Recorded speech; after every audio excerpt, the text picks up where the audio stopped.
ဦးဇင်းတို့ဘုရားလောင်းကြီးကတခုသောဘဝမှာသားတယောက်သမီးတယောက်ထွန်းကားတော့အဲ့ဒီသားကမိန်းမရတော့ချွေးမလည်းရှိတယ်အိမ်မှာခိုင်းဖို့ရှိဖို့ကျွန်မလေးတယောက်လည်းရှိတယ်အဲ့ဒီတော့ဒကမာကြီးရဲ့သားရဲ့သမီးရဲ့ချွေးမရဲ့ကျွန်မရဲ့ဆိုပြီးတော့အချမ်းရံ9ယောက်နဲ့နေတာအဲ့ဒါဘုရားလောင်းကြီးကသဘောပေါက်တယ်ဘဝဆိုတာဧည့်သည်ပဲဆိုတာသဘောပေါက်တယ်သူသဘောပေါက်တယ်လို့သူ့ရဲ့လက်အောက်ငယ်သားမိသားစုတွေသဘောပေါက်ပါစေဆိုပြီးတော့အမြဲတမ်းဆုံးမတယ်ဘဝဆိုတာဧည့်သည်ဟောဒီလောကဇေယျဘောကအချိန်မရွေးဆင်းသွားကြရမှာဇေယျကိုဆွဲလန်းမာတယ်ဆိုလို့လေကိုနေခြင်းတလောက်နေခွင့်မရှိအဲ့ဒီလိုဆုံးမတာအဲ့ဒီလိုဆုံးမတော့မိသားစုတစုတုံးကလည်းပဲဘဝဆိုတာဧည့်သည်အကြောင်းဆုံလို့အကြောင်းကြုံလို့လမ်းပြီးတော့ဆုံကြတာဘယ်အချိန်မှကွဲသွားကြမယ်မသိဘူးလို့အမြဲတမ်းစဉ်းစားရတယ်အဲ့ဒီလိုနေရင်းနဲ့ဒီနေ့တော့လေတော်ထဲမှာဘုရင်တို့မိုးဦးလေဦးကြနဲ့ဒူပါရဲ့အမိုက်တွေစုပုံပြီးတော့မီးရှို့စိုက်ဖို့ပြိုးဖို့ပေါ့လေအဲ့ဒီလိုမီးရှို့ရင်လည်းသားဖာ2ယောက်အလုပ်လုပ်ရင်းနဲ့သားလေးကိုတောင်ပေါ်တွေကမွေကမီးကိုမှုန်ပြီးတော့ထွက်လာပြီးတော့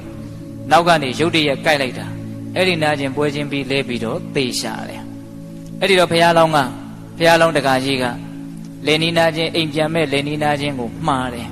ဟေးတို့အိမ်ကအမေကြီးကိုပြောလိုက်ပါအခါတိုင်း2ယောက်စာယူနေကြပို့နေကြထမင်းကိုဒီနေ့1ယောက်စာပဲလာပို့ပါလို့ပြောလိုက်ပါအခါတိုင်းထမင်းလာပို့ရင်1ယောက်ပဲပို့တာဒီကနေ့တော့အိမ်ရှိလူကိုတတ်တရရဖီးလိန်ပြင်ဆင်ပြီးတော့လာပြီးတော့ပို့လိုက်ပါလို့ပြောလိုက်ပါပန်းနန္တာလက်ဆွဲခဲ့ပါလို့ပြောလိုက်ပါအဲ့ဒီလိုလဲပြောတော့ဒကမာကြီးကခေမာထေတီအလောင်းဆိုတော့ညံရှိတယ်ဟေးမင်းကိုပြောလိုက်တာဘယ်သူပြောလိုက်တာလဲအဖေကပြောလိုက်တာလားသားကပြောလိုက်တာလားအဖေကပြောလိုက်တာ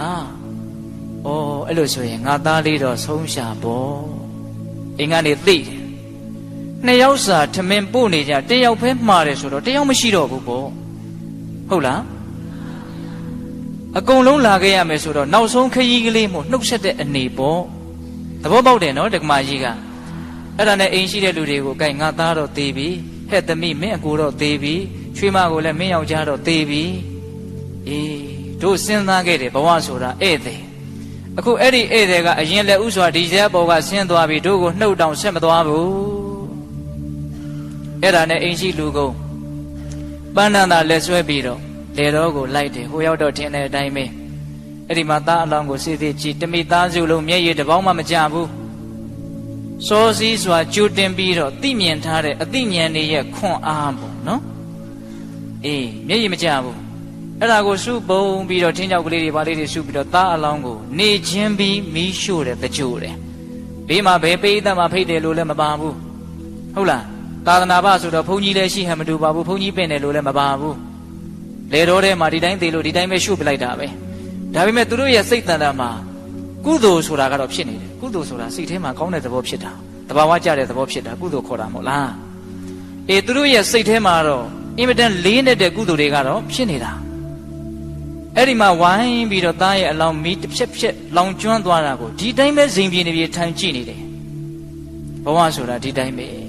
ပြီးတော့လည်းပြီးရတာဘာမှဟုတ်တာမဟုတ်ဘဝဆိုတာဘာမှဟုတ်တာမဟုတ်ဘာတန်ဖိုးမှမရှိဘူးဘဝဆိုတာပြီးရင်ပြီးရတာတုံညာသဘောဒါကြောင့်မြတ်စွာဘုရားဘဝကိုတုံညာလို့ဟောတာတုံညာဆိုတော့1လည်းမဟုတ်ဘူး2လည်းမဟုတ်ဘူးဘာမှခဏန်းတက်လို့မရဘူးဘာဖြစ်လို့လဲပြီးရင်ပြီးသွားတာမို့လို့မပြီးရင်လို့မရဘူးဒါပေမဲ့တရားဓမ္မတို့ဦးဇင်းတို့ပုထုဇဉ်တွေဆိုတာကတော့ဘဝဟာပြီးသွားတာပဲဆိုတာကိုသဘောမပေါက်တော့ဘဝကိုတန်ဖိုးရှိတယ်လို့ထင်တယ်ဘဝကိုကြည်ကျယ်တယ်ဘဝကိုခံနာတယ်လို့ထင်တယ်ဒါကြောင့်ခဏန်းတွေအမျိုးမျိုးတက်တယ်တန်ဖိုးတွေအမျိုးမျိုးကတ်တယ်တစိမ့်တွေအမျိုးမျိုးကတ်ထားတယ်ဘဝကိုတိတ်တန်ဖိုးရှိတယ်လို့ထင်တာထားပါတော့စကားတွေဘေးထွက်ကုန်ပြီတကားကြီးသူမကြီးများအေးအဲ့ဒါလို့သူတို့ရဲ့ပွားများအပ်သောစိတ်ဓာတ်ဘာဝနာရဲ့အစွမ်းတတ္တိကြောင့်မျက်ရည်မကျဘူးအဲ့ဒီစိတ်ဓာတ်ရဲ့အစွမ်းတတ္တိကမျက်ရည်မကျယုံမျှမကဘူးတရားမင်းရဲ့နေရာကိုတောင်တုန်လှုပ်စေတယ်အဲ့ဒါတရားမင်းကပုံနာရောင်ဆောင်ပြီးတော့ရောက်လာတာအံ့ဩစရာကောင်းလိုက်တာသားအရင်ခောက်သေးတာကိုတရားမှမငို့ဘူးအဲ့ဒါနဲ့မသိကြံဆောင်ပြီးတော့အဲ့ဒီပုံနာဧည့်သည်ရောင်ဆောင်ထားတဲ့ပုံနာကမေးတာဟေးသားသမင်ကိုမီးရှို့နေတာလားလူကိုမီးရှို့နေတာလားဟာလူကိုမီးရှို့နေတာပါအံ့ဩတယ် လူဆိုရင်ဒါသင်တို့ရဲ့ရန်သူပဲဖြစ်မယ်တဲ့ရန်သူမဟုတ်ပါဘူးသားပါတူရီသောသားပါသားဆိုရင်လည်းသင်တို့မုန်းတဲ့သားပဲဖြစ်မယ်မမုန်းပါဘူးအင်မတန်ချစ်တဲ့သားပါဟာဒါနဲ့ဘာလို့မငို့တော့အဲ့ဒီကြတော့မှခေမာထေတီအလောင်းပြောတဲ့စကားထဲမှာဒါလေးကိုဦးဇင်းကပြောချင်တာနော်မငိုခြင်းရဲ့အကြောင်းပေါ့ဘုရားလောင်းကြီးကတော့ပြောပါတယ်လူဘဝသေးတယ်ဆိုတာမွေများအရေခွန်လဲသလိုပဲတဲ့ဒါဘုရားလောင်းရဲ့အယူအဆအမြင်ပေါ့နော်ငါသားဟာအခုမီးရှို့နေတာကိုတောင်ဘာမှမသိတော့ဘူးတို့ငိုတာကိုသိဖို့ဝေလာဝေးရောဒါကြောင့်ငိုကြွေးနေလို့ဘာအဓိပ္ပာယ်ရှိမှာလဲ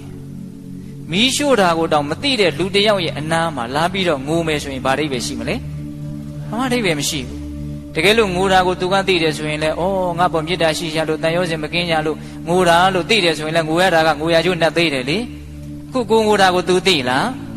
မသိဘူးငိုတာကိုမပြောနဲ့မီးရှို့တာကိုတောင်မသိတော့ဘူးဒါကြောင့် तू မငိုဘူးနှမလေးကိုမေးတော့နှမလေးကဘာပြောလဲဆိုတော့ငိုခြင်းအပြင်လူပိန်မယ်တဲ့ကျမကိုချစ်တဲ့လူတွေစိတ်ဆင်းရဲမယ်တဲ့ဘာမှအကျိုးမရှိဘူးဒါကြောင့်မငိုဘူးတဲ့နော်ဇနီးကိုမေးတဲ့အခါကျတော့မငိုပါဘူးတဲ့သေပြီးသားလူကိုတန်းတက်ပြီးတော့ပူဆွေးတာဟာလကိုတန်းတက်ပြီးတော့ငိုတဲ့ကလေးတဲ့ယူတယ်တဲ့လကမှမြင်ရသေးတယ်ပေါ့ဟုတ်လားအဲ့ဒီမှာကျွန်မကိုမေးတော့ကျွန်မကဘာပြောလဲဆိုတော့ကွဲပြီးသားရေအိုးဟာပြန်ဆက်လို့မရတော့တလို့ငိုကြွေးခြင်းအပြင်ဘာမှအကျိုးမရှိဘူးဒီလိုပြောတာအဲ့ဒီမှာဒကမာကြီးပြောတဲ့စကားကိုဘေးသက်တို့ကိုမှတ်သားစေခြင်းတာအနာဝီတောတတောအာဂနာနုညာတောဤတောကတောယထာကတောတထာကတောတထကပရိဒေဝနာသူကတော့ပါဠိလိုဂါထာလေးနဲ့ရွတ်တာဗျနော်အဓိပ္ပာယ်ကဘာပြောလဲဆိုတော့အနာဝီတောတတောအာဂဟောဒီချစ်လာတဲ့သားဟာကျွန်ုပ်မခေါ်ဘဲနဲ့ကျွန်ုပ်တို့ရဲ့အိမ်မော်ကိုရောက်လာတာကျွန်ုပ်ရင်ဝင်ကြားကိုရောက်လာတာလာခဲ့ပါလို့မျက်မျက်နှုံးနှုံးခေါ်တာမဟုတ်သူသဘောနဲ့သူပါလဲရောက်လာတာအနာဝီတောတတောအာဂနာနုညာတောဤတောကတောပြန်သွားတော့လည်းပဲကျွန်ုပ်တို့အနူးအညွတ်ခွင့်မပြုဘဲနဲ့သူစိတ်ကူးနဲ့သူ့ဟတ်သူပြန်သွားတာလာခဲ့လို့လည်းမခေါ်ဘူးပြန်သွားပါလို့လည်းခွင့်မပြုဘူးခွင့်မပြုတဲ့ကြားတဲ့ကပြန်သွားတာအဲ့ဒါနဲ့အင်မတန်တူတယ်နော်လာခဲ့လို့လည်းခေါ်လို့ရတာမဟုတ်ဘူးပြန်မသွားနဲ့လို့လည်းပဲဆွဲထားလို့ရတာမဟုတ်ဘူးဟုတ်လား